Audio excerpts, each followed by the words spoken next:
Father Anselm journeyed from the relative safety of the Benedictine abbey, his heart heavy with the task ahead. The reports from the village spoke of a beast, a terror in the Black Forest. He found it hard to believe, attributing the fear to the anxieties of the age, a time of religious upheaval and societal strain.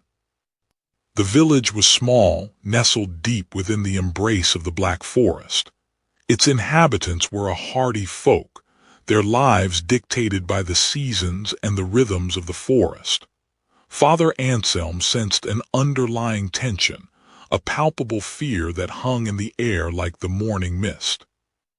The burgomaster greeted Father Anselm with a mixture of relief and trepidation. "Welcome, Father," he said, his voice laced with anxiety. "We are grateful for your presence. This beast, it has brought fear to our village." The burgomaster recounted the tales that had swept through the village, livestock slaughtered, strange tracks in the forest, and whispers of a creature with glowing eyes and a terrifying roar. "Some say it is a demon," he confessed, his voice barely above a whisper. Father Anselm listened patiently, his initial skepticism slowly giving way to a sense of unease. He knew the power of fear, how it could twist the minds of men and conjure monsters from the shadows of their own anxieties. "I believe," Father Anselm began, after sharing a simple meal, "that we must approach this matter with reason and prayer. Superstition can be a dangerous thing, and we must not allow fear to cloud our judgment." He addressed the villagers, urging them to remain calm and to trust in God's protection. He spoke of the natural world, of the wild animals that roamed the forest, and of the tendency for fear to amplify even the smallest threat. His words offered a measure of comfort, but Father Anselm could see the fear lurking in their eyes. The beast, whether real or imagined, had taken root in their hearts, and it would not be easily dislodged. Later that day, Father Anselm ventured into the forest, accompanied by Jacob, the woodcutter, who knew the woods well. They sought to find evidence of the beast, to determine the truth behind the rumors. They found strange tracks, larger than any animal Father Anselm had ever seen. Jacob, ever watchful, pointed towards the depths of the Black Forest. "The creature seems to be circling our village, Father, like a predator sizing up its prey." As dusk approached, Father Anselm knelt in prayer, seeking guidance and strength. The forest was a place of both beauty and darkness, a place where the boundaries between the natural and the supernatural seemed to blur. He returned to the village, his heart filled with a renewed sense of purpose. He still clung to the belief that reason and faith could dispel the darkness, but he knew that the task ahead would be far more challenging than he had initially imagined. The morning dew clung to Katerina's skirt as she examined the gruesome scene. The sheep lay still, its wool matted with blood, the wound ragged and unnatural. It wasn't the work of wolves, she knew that much. There were no claw marks, no signs of a struggle beyond a few broken branches. This suggested a single, swift attack, but the size and shape of the bite, it was unlike anything she'd seen before. Hidden beneath a layer of fallen leaves, she found it, a crude symbol scratched into the earth, a spiral bisected by a jagged line. It was a mark she recognized, not from Christian teachings, but from whispered tales passed down through generations. The symbol was an old one, a remnant of the pagan beliefs that had once held sway over these lands. It spoke of forest spirits, of ancient rituals performed under the light of the full moon. The stories said that the forest remembered, that it held onto the old ways, even as the new religion tried to erase them. Could this creature be connected to those forgotten practices? Back in her cottage, Katerina consulted her books, poring over faded illustrations and handwritten notes. She searched for any mention of creatures, of rituals, of the symbols that might shed light on the darkness spreading through the village. Meanwhile, Father Anselm wrestled with his own doubts. The villagers' fear was palpable, their stories growing wilder with each passing day. He needed concrete evidence, something beyond superstitious ramblings. Katerina knew she couldn't keep her findings to herself. Though she was wary of the Church's reaction to anything that smacked of paganism, she trusted Father Anselm's intellect, his willingness to listen.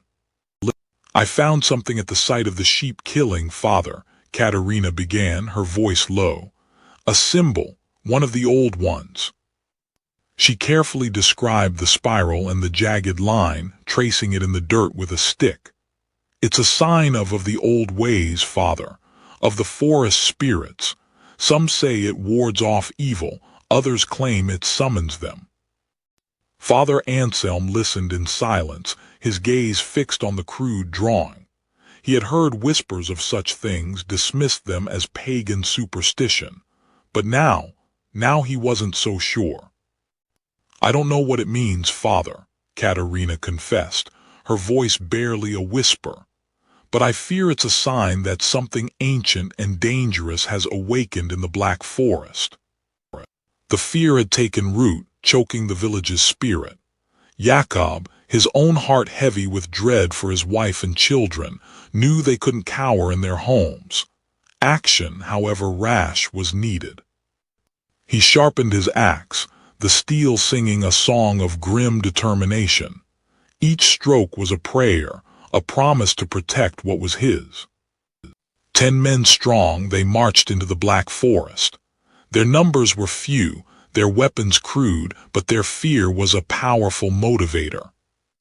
The forest swallowed them whole. Each rustle of leaves, each snap of a twig, amplified their anxieties. Jakob stopped, pointing to tracks that dwarfed those of any wolf or bear he had ever seen. A collective unease settled over the men. The forest offered them a gruesome display. A deer, disemboweled and hung from a high branch, a grotesque warning. Fear turned to panic. A young farmhand began to pray, his voice trembling. The men were losing their nerve. Jakob, his patience wearing thin, slammed his axe into a tree. The sharp crack cut through the growing hysteria. "We continue," he barked, his voice strained but firm. Deeper into the woods they found a clearing. Ancient stones, etched with symbols older than the village church, stood sentinel, a place of forgotten gods or something far more sinister. Superstition reared its head. The men, raised on tales of forest spirits and pagan rituals, crossed themselves and mumbled prayers. A growl deep and guttural ripped through the silence. It was close, too close. Jakob raised his axe, the only barrier between his men and the unknown horror lurking in the trees. He knew, with chilling certainty, that they were no longer the hunters. They were the hunted. The Abbey Library, usually a sanctuary of peace, now felt like a tomb of forgotten secrets. Father Anselm sought answers within its dusty volumes, hoping to find some explanation for the growing darkness in the Black Forest. He stumbled upon accounts of pagan rituals, whispers of forest gods and ancient rites performed in the heart of the woods. The lines between superstition and historical record blurred with each passing page.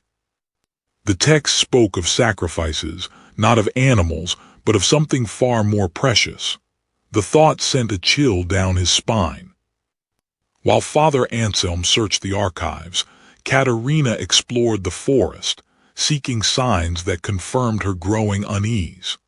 The woods held secrets of their own, whispers carried on the wind. She found them, remnants of forgotten rituals, symbols that spoke of a time before the cross, a time when the forest held sway over the hearts of men. Fueled by fear and a need to protect his family, Jakob patrolled the forest's edge. Each snapping twig, each rustle in the undergrowth, sent a jolt of adrenaline through his veins. He stumbled upon a sight that chilled him to the bone, a tree marked with symbols that seemed both ancient and malevolent. Drawn together by their separate investigations, Father Anselm and Katerina met in secret, sharing their findings and piecing together the fragments of a disturbing truth. "These are not just superstitions, Father," Katerina explained, her voice low and urgent. "These are remnants of the old ways, a power that slumbers but never truly dies." Jakob, drawn by whispers and rumors, sought out Father Anselm and Katerina, his fear warring with a desperate need for answers. He showed them the markings he had found, his voice trembling slightly. As Father Anselm studied Jakob's crude drawings, a chilling realization dawned. The beast was not simply a creature of the forest. It was a manifestation of something far older, something woven into the very fabric of the Black Forest itself.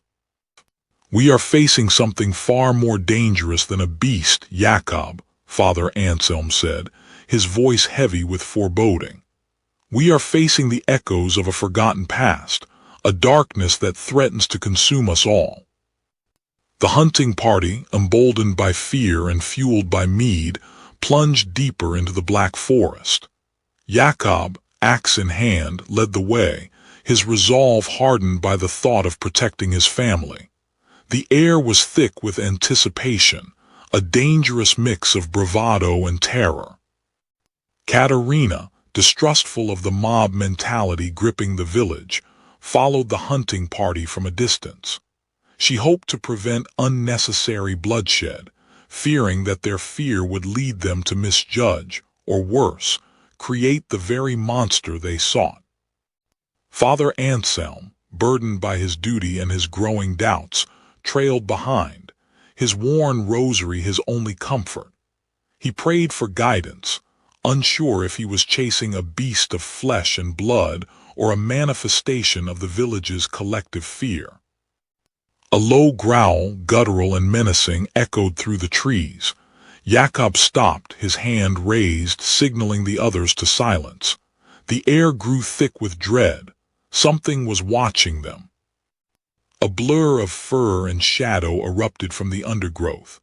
A monstrous creature, larger than any wolf with eyes that burned like embers, lunged at the closest villager.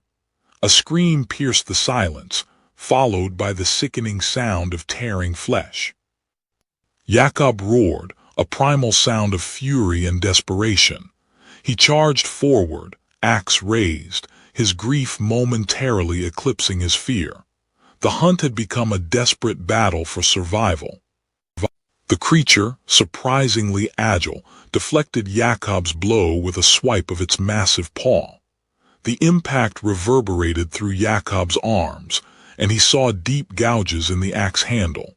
It was stronger than anything he could have imagined. Father Anselm watched in horror as the scene unfolded. His prayers seemed hollow, inadequate against the raw violence of the encounter. He felt a chilling sense of helplessness, his faith tested by the savagery before him.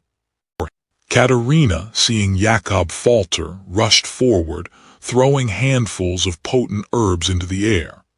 The acrid smell filled the air, momentarily disorienting the creature, buying Jakob precious seconds. The creature, momentarily disoriented by the herbs, hesitated, then turned and vanished into the dense undergrowth. The hunting party stood frozen, the silence broken only by ragged breaths and the distant caw of a crow. The dead villager lay still, a stark reminder of the creature's deadly nature. The death of the villager had changed Jakob. The initial fear had been replaced by a burning obsession. He would not rest until the creature was dead. The hunt was no longer about protecting his family, it was about vengeance. As Father Anselm knelt beside the fallen villager, offering the last rites, he couldn't shake the feeling that this was only the beginning. The creature was real, its savagery undeniable. But the true danger, he feared, lay not in the beast itself, but in the darkness it had unleashed within the hearts of the villagers. Drawn by an unsettling intuition, Katerina ventured deeper into the forest than she ever had before. The air grew heavy, laden with the scent of damp earth and something else, something acrid and unfamiliar. The cave opened into a small chamber. Katerina's heart quickened as she noticed the unnatural arrangement of bones. They were not scattered randomly, but placed in a deliberate pattern around a circle of blackened stones. Scratched into the cave walls were symbols Katerina recognized from old folklore, pagan sigils meant to ward off spirits and call upon primal forces. This was no simple animal den. Near the back of the chamber, she found a partially devoured deer carcass. What struck her was the precision of the cuts, the almost surgical removal of certain organs. This wasn't the work of a mindless beast. Meanwhile, Jakob led the hunting party deeper into the woods, their determination hardening with each passing hour. The villagers were fueled by fear and a thirst for vengeance. Father Anselm followed the hunting party with a heavy heart. He wrestled with his own doubts. Was he truly serving God by leading these men to what could be their deaths? Or was he blindly following the dictates of fear? Katerina burst from the trees, her breath ragged. She had to warn them. This was no simple beast they were hunting. Jakob, hearing the commotion, stopped the hunting party. "Katerina, what is it? We haven't time for your forest ramblings." "It's not a beast, Jakob, it's something else. I found its lair. There are symbols, rituals, it's intelligent. This hunt is more dangerous than you know." Father Anselm stepped forward. "What kind of rituals, Katerina? Speak plainly." "Old pagan symbols, Father. The kind whispered about in hushed tones. Symbols of the old gods, of sacrifice and dark magic. This creature, it understands more than we give it credit for. If it understands these rituals, it is far more dangerous, and we should tread carefully if at all." Jakob stared into the darkening woods, his resolve wavering. Fear, not just of the creature but of the unknown, gnawed at him. He glanced back at the anxious faces of the villagers. Could he turn back now? Or were they already too far gone, driven by fear into a darkness they could not comprehend? The map, salvaged from the Abbey's archives, hinted at ancient pathways, forgotten shrines swallowed by the Black Forest's relentless embrace. Father Anselm traced the faded lines, seeking a connection to the unsettling events plaguing the village. Katerina followed the tracks, her keen eyes noting the creature's unnatural gait and the way it seemed to avoid consecrated ground. The forest whispered secrets to her, hinting at something far older than Christian belief. Jakob, his initial fear giving way to a grim determination, shared his knowledge of the forest's hidden paths, agreeing to guide Father Anselm and Katerina to the location indicated on the ancient map. The village watched, their hopes and fears pinned on this unlikely trio. The journey was arduous, the forest resisting their intrusion with thorny vines and treacherous terrain. Yet they pressed on, driven by a shared sense of purpose and the weight of the village's fears. "This is it," Katerina announced, her voice barely a whisper. "The path is old, forgotten. The forest doesn't want us to find what lies ahead." Jakob with his axe cleared the way, each swing a testament to his determination. The forest grudgingly yielded, revealing a narrow path leading deeper into its heart. A profound sense of foreboding settled upon Father Anselm as they ventured deeper. He felt a presence, ancient and powerful, watching them from the shadows. Katerina recognized the symbol, an ancient pagan sigil, a relic of a time when the forest was revered as a sacred space. A chill ran down her spine. They emerged into a small clearing where the remains of an ancient shrine stood. Carved stones, weathered by time and neglect, hinted at forgotten rituals and long-abandoned beliefs. The lantern's light revealed unsettling carvings on the shrine, images of strange beasts and distorted human forms. Jakob felt a primal fear stirring within him.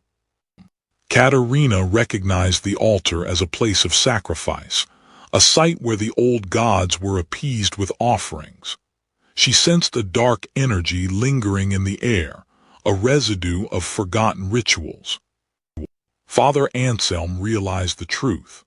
The beast was not merely an animal, but a manifestation of something far more sinister, a resurgence of the old ways, fueled by the village's fear and the forest's dark secrets. He knew then that the true battle was not against a creature of flesh and blood, but against the darkness that lurked within the hearts of men. Father Anselm knew time was running out. The whispers had turned to shouts, the fear to a feverish hunger for retribution. He had to reach them before their terror consumed them all. Jakob felt the weight of responsibility pressing down on him. He had promised to protect his village, but the line between protector and pursuer was blurring with every passing moment. Katerina knew the path they were taking was reckless. Blinded by fear, they were marching towards a darkness they didn't understand, a darkness that could consume them all. The forest swallowed them whole, the darkness amplifying their fears, the rustling leaves whispering secrets they couldn't comprehend. Each step deeper was a step further away from reason, closer to the abyss. He prayed for guidance, for the strength to steer them away from the brink of madness, for the light to pierce through the darkness that had taken hold of their hearts. She felt the presence of something ancient, something that resonated with the very soul of the forest. It was a power that demanded respect, a balance that was being disrupted. The fear was a tangible thing, a cold hand gripping his heart. He knew that whatever they faced, it would be unlike anything he had ever encountered before. They had stumbled upon a place where the veil between worlds was thin, where the echoes of the past resonated with a terrifying power. The beast was real, it was ancient, and it was hungry. He charged, not out of bravery, but out of a primal need to protect his home, his family, his very existence. He called upon the power of his faith, a shield against the darkness, a plea for salvation in the face of oblivion. She spoke the language of the forest, the language of the earth, a language that transcended fear and spoke to the heart of the beast. Father Anselm stood before the gathered villagers, the weight of the tablet heavy in his hands. The truth it held was not simple, not easy to swallow. It spoke of a time before their God, a time of the forest's power, a power they had sought to bury but could not erase. He began to speak, his voice resonating with the gravity of his words. Katerina stood beside the priest, her presence a silent reassurance.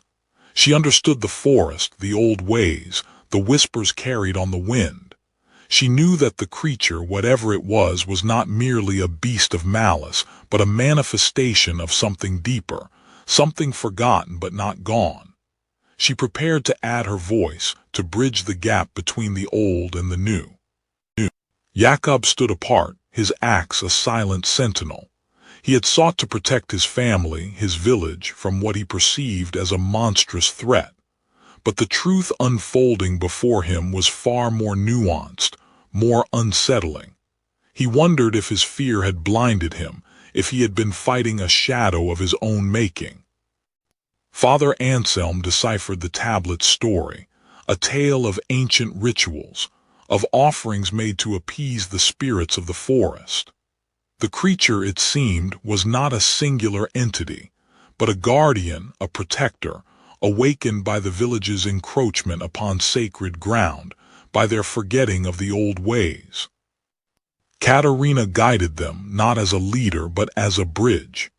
She showed them the ancient shrine, the place where their ancestors had honored the forest, where they had lived in harmony with its rhythms. She explained that the creature's aggression was a response to their disrespect, their fear, their forgetting. Jakob, his strong hands now rebuilding what he had once sought to destroy, felt a shift within him. He understood that strength was not just about wielding an axe, but about understanding, about respecting the balance of the world around him. He worked in silence, his actions a testament to his changing perspective. Father Anselm, standing within the ancient circle, led a prayer. It was not a rejection of their faith, but an acknowledgement of the past, a reconciliation of the old and the new. He spoke of forgiveness, of understanding, of the importance of living in harmony with both God and nature. Katerina placed her offering upon the altar, a symbol of respect, of gratitude. She understood that the forest was not something to be feared, but something to be cherished, a source of life, of healing, of wisdom. She knew that the creature would no longer be seen as a monster, but as a guardian, a reminder of the balance they must strive to maintain. Jakob walked with his children through the forest, teaching them the names of the trees, the properties of the plants, the secrets whispered on the wind. He wanted them to understand, to respect, to protect the world around them. He wanted them to learn from his mistakes, to live in harmony with the forest, not in fear of it. Father Anselm looked upon the village, his heart filled with a quiet hope. The fear had not vanished entirely, but it had been tempered by understanding, by respect, by a willingness to learn. The village was healing, changed by its encounter with the past, strengthened by its newfound understanding. Katerina continued to tend her garden, a symbol of life, of healing, of the enduring power of nature. She knew that the forest would always hold its secrets, its mysteries, but that fear need not be the dominant emotion. She found strength in understanding, and in the connection she had with the land. Jakob walked into the forest, his axe no longer a symbol of fear but a tool for living in harmony with the land. He had learned a valuable lesson, a lesson about the importance of respecting the past, of understanding the balance of nature, of confronting the darkness within himself. The Black Forest remained, a place of mystery, but now it was also a place of healing, of reconciliation, of a fragile but enduring peace.